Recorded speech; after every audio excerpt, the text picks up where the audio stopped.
Olha, Marcos, primeiro um bom dia para todos os nossos ouvintes do Panorama. Eu digo, com certeza tivemos algumas semanas santas atípicas em momentos de pandemia, mas pelo menos a nossa geração não conhecia esse fenômeno, né? Nós falávamos da última grande pandemia no final da Primeira Guerra Mundial, 1918 a 1920, por ali, né? Claro, nós vivemos sempre epidemias, mas com essa característica que nós temos, que está atingindo uma parcela significativa do mundo, e nesse grau que nós estamos vivendo, eu desconheço. Agora, isso faz com que a gente tenha que se adaptar.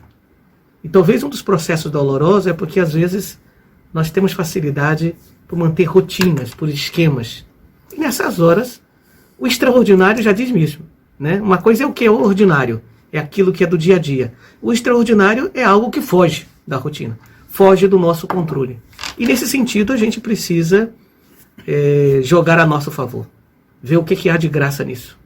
Muitas vezes numa sociedade como a nossa, tão mecânica e tão cheia de rotinas, agora a gente tem que dar conta do inusitado, do extraordinário.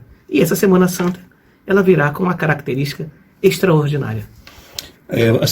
Esse ano, no caso, todas as celebrações, desde ontem domingo até o próximo domingo, serão sem a participação do público, não é isso? Sim.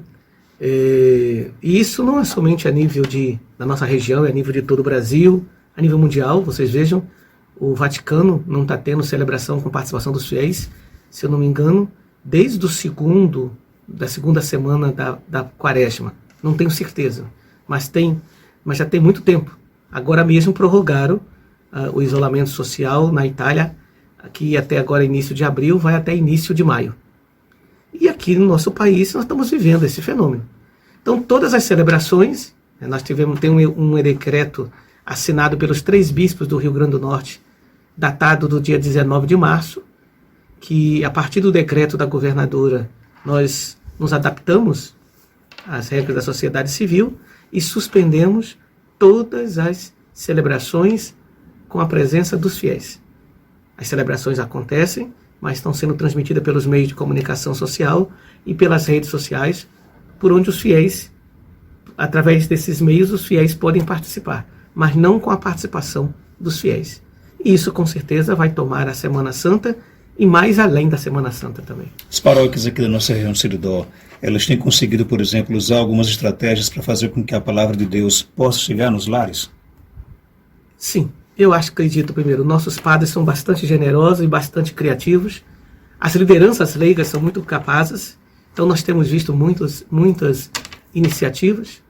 Nesta última sexta-feira, a primeira sexta-feira do mês, nós propusemos um momento simultâneo de oração diocesana. Às 18 horas, uma adoração ao Santíssimo, e às 19 horas, a Eucaristia. E pelo que nós sabemos, as 29 paróquias e mais a área pastoral de Poeira celebraram. Os fiéis puderam participar a partir das suas paróquias. Então, nós temos dado essas respostas. Nós sabemos de outros eventos que têm acontecido, por exemplo, o Padre Fabiano e Padre Gleib têm rezado todos os dias à noite, o terço, pelas redes sociais, e outras iniciativas que vão acontecendo. Eu conversava sexta-feira aqui no Panorama com o Dr. Salomão Gugel, o médico psiquiatra. Ele dizia que a importância que tem, por exemplo, o poder da oração, né, da fé, né? Ele falava da questão dos desafios, por exemplo, pós-pandemia com relação às questões mentais.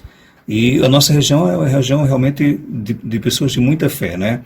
E isso ajuda bastante, por exemplo, a enfrentar realmente esse isolamento, essas dificuldades? Eu escutei essa entrevista, eu tinha saído para resolver alguma coisa e estava escutando no carro. Gostei muito da entrevista, acho muito equilibrada e ponderada as posições de Dr. Salomão. E com certeza o elemento da fé é fundamental, né? Porque nesse momento em que tudo aquilo que é uma ordem se desmorona, né? Por exemplo, uma ordem de trabalho, de rotina de trabalho, uma ordem de vida familiar, até mesmo a ordem da participação da igreja. Você não pode ir num momento forte como esse, por exemplo, de celebrações, de procissões. O nosso povo gosta tanto de procissão. eles não estão podendo ir. E, quer dizer, ao desmoronar uma ordem dessa, poderíamos dizer que mexem com outras ordens internas nossas, né? E isso fragiliza as pessoas. Mas quando nós temos o elemento da fé, a gente consegue ressignificar. Eu fico imaginando, Marcos, antes, quando a gente fala, por exemplo, da Segunda Guerra Mundial, uma guerra terrível, né? Terminou com a bomba sobre Hiroshima e Nagasaki, de 39 a 45. Você vê, quando você escuta a história, os depoimentos, quantas pessoas que saíram fragilizadas daquela guerra. Fragilizadas psicologicamente. Mas, ao mesmo tempo, pessoas que foram capazes de reconstruir sua vida depois da guerra. Por exemplo, pega aqui, por exemplo, Chiara Lubich com o movimento focolário, ou o irmão Roger de Tézé com o movimento ecumênico, né? São pessoas que viveram esse contexto, mas que o dado da fé, para eles, foi um dado de reconstrução. Você vê que tanto a espiritualidade Tézé quanto a espiritualidade focolarina são, por excelência, espiritualidades de reconstrução. Então, eu acredito que nesse momento a fé tem um papel importantíssimo, né? Porque quando nós... A fé ela não aliena. A fé ela não é uma bebida, uma droga que você toma. Pelo contrário, a fé nos faz enxergar a realidade, nos faz ver a cruz, mas nos convida a enxergar para além da cruz. A fé não para na Sexta-feira Santa, mas nos convida a atravessar a Sexta-feira Santa e perceber a aurora da ressurreição no domingo de Páscoa. A campanha da fraternidade desse ano, digamos assim, entre aspas, são um pouco prejudicada também por essa pandemia, né? Mas se a gente observar por outro lado, por exemplo, a própria pandemia também tem obrigado algumas pessoas a apresentar alguns gestos concretos, né? Que pode se fazer um link, por exemplo, com a campanha da fraternidade também? Sim, eu digo sim que a campanha da fraternidade, ela fugiu à ordem dela, mas ela encontrou um terreno fértil. Porque qual era o tema da campanha da fraternidade esse ano? É vida, fraternidade e vida. E nós queríamos enxergar a vida a partir de dois ângulos. A vida como dom de Deus, ou seja, a vida, eu tenho um reconhecimento que eu não conquistei a vida foi dada por Deus, é pura gratuidade de Deus, e por isso ela é compromisso da minha parte, gera um compromisso de cuidar dessa vida, da minha vida, da vida dos irmãos, da vida do planeta. E o grande versículo inspirador da campanha da fraternidade desse ano é tirada da passagem do bom samaritano. Viu, sentiu compaixão e cuidou dele. Nesse momento de pandemia que nós estamos vivendo, nós somos chamados a fazer esse movimento do bom samaritano. Os grandes estudiosos da Bíblia dizem que a parábola do bom samaritano é o autorretrato de Jesus. Na história da arte, existem muitos quadros em que os pintores pintaram a si mesmo, ou na cena que eles retrataram, eles se incluíram. Então, por isso que os teólogos dizem que o bom samaritano é um autorretrato de Jesus. É como Jesus se enxerga.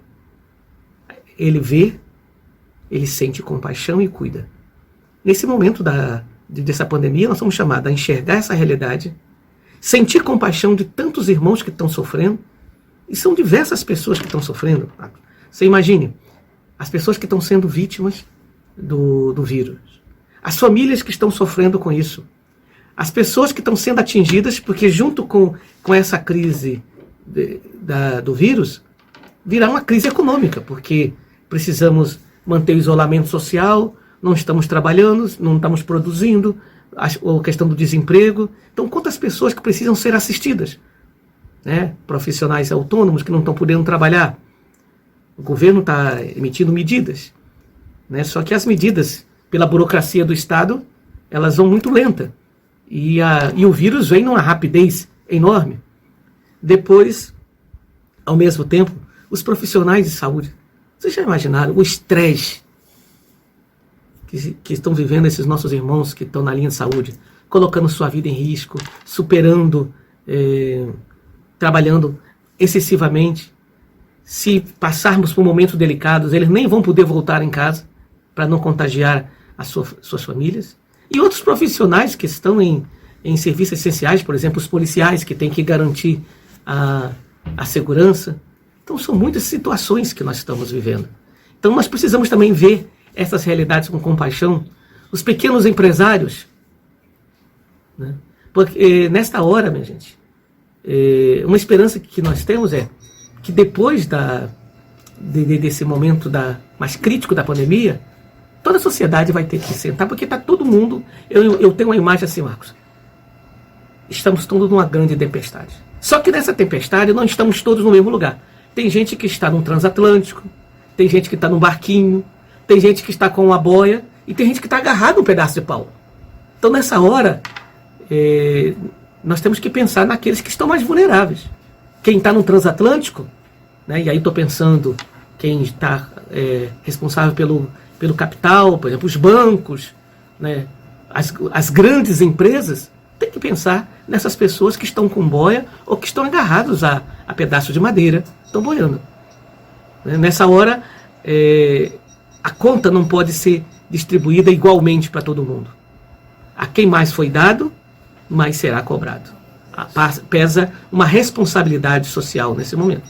Talvez esse é o conflito que nós estamos vivendo, mas que todos nós, de um jeito ou de outro, vamos sair penalizados nisso, vamos. E vai exigir de todos nós uma boa vontade, um espírito grande de reconstrução, um sentido de caridade muito grande, uma consciência de pátria, que vá para além das nossas brigas entre visões partidárias, senão a gente não consegue reconstruir nem o mundo, nem a pátria, e nem as pessoas que vão estar, como diz Dr. Salomão, muito fragilizadas também.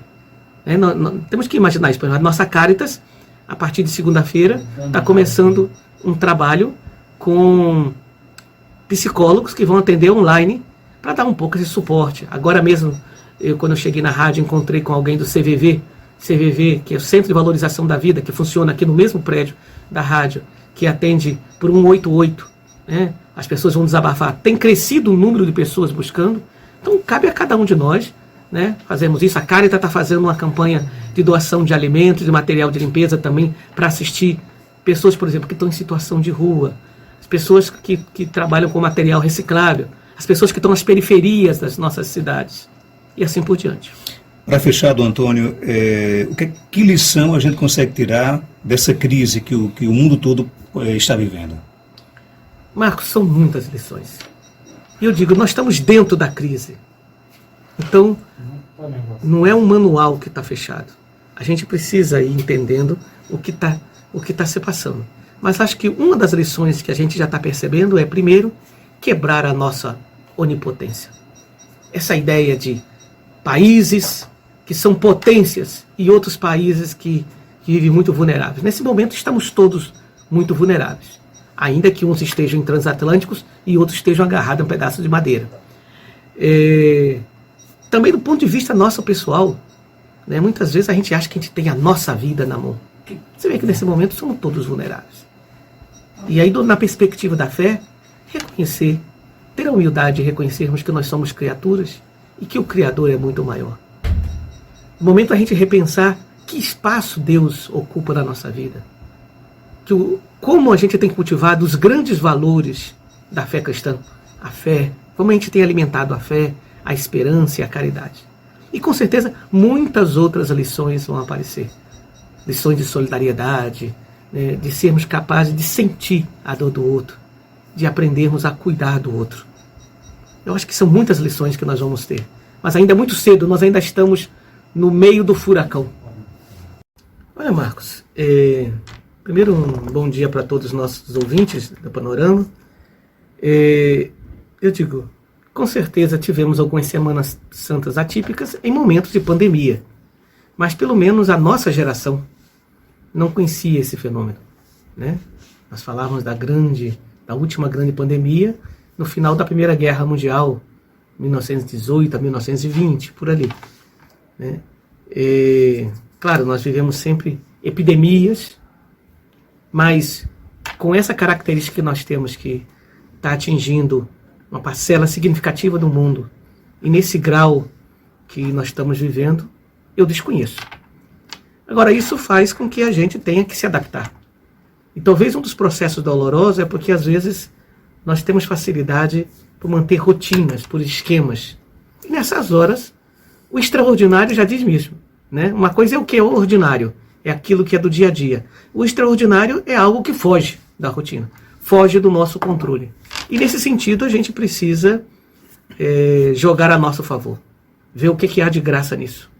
Muitas vezes, numa sociedade como a nossa, tão mecânica e tão cheia de rotinas, agora a gente tem que dar conta do inusitado, do extraordinário. E essa Semana Santa, ela virá com uma característica extraordinária.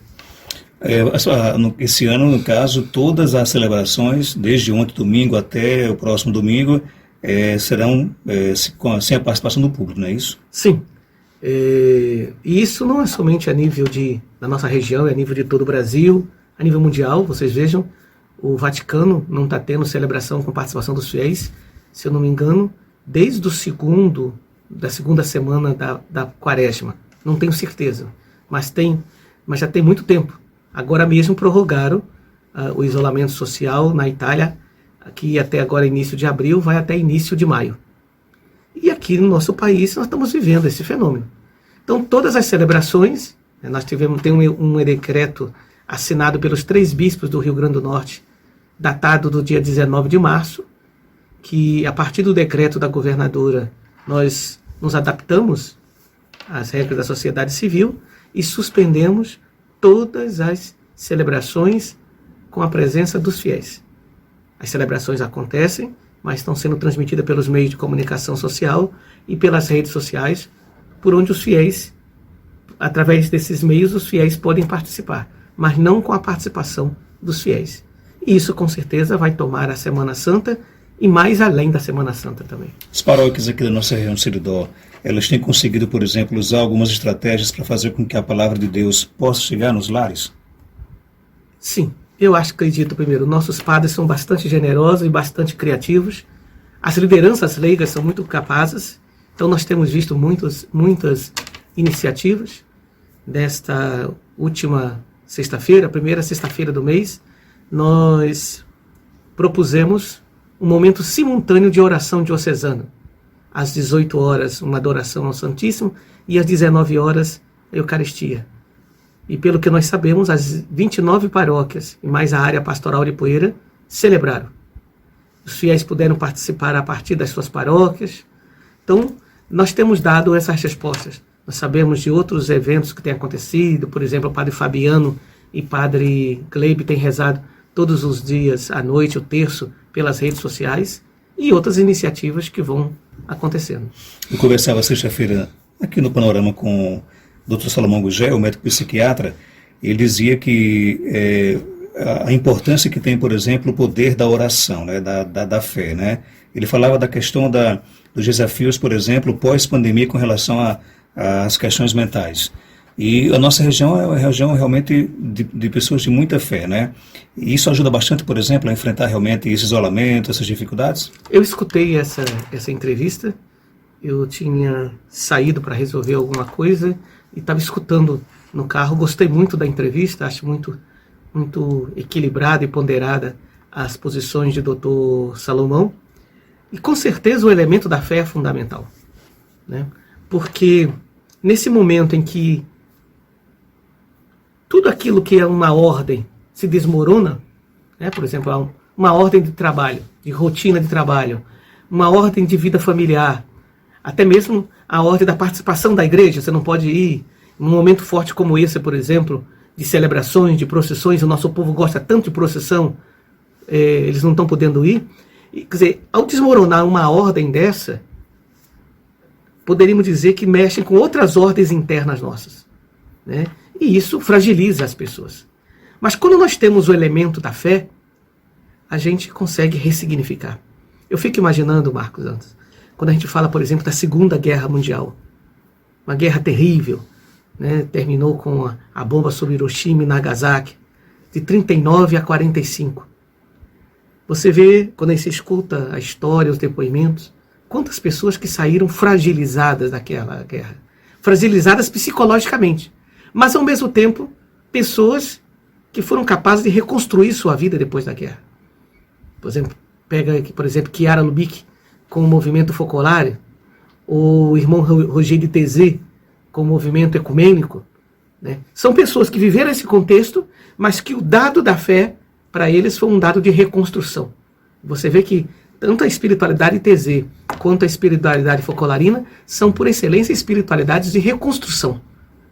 Então eu acredito que nesse momento a fé tem um papel importantíssimo, né? Porque quando a fé ela não aliena, a fé ela não é uma bebida, uma droga que você toma. Pelo contrário, a fé nos faz enxergar a realidade, nos faz ver a cruz, mas nos convida a enxergar para além da cruz.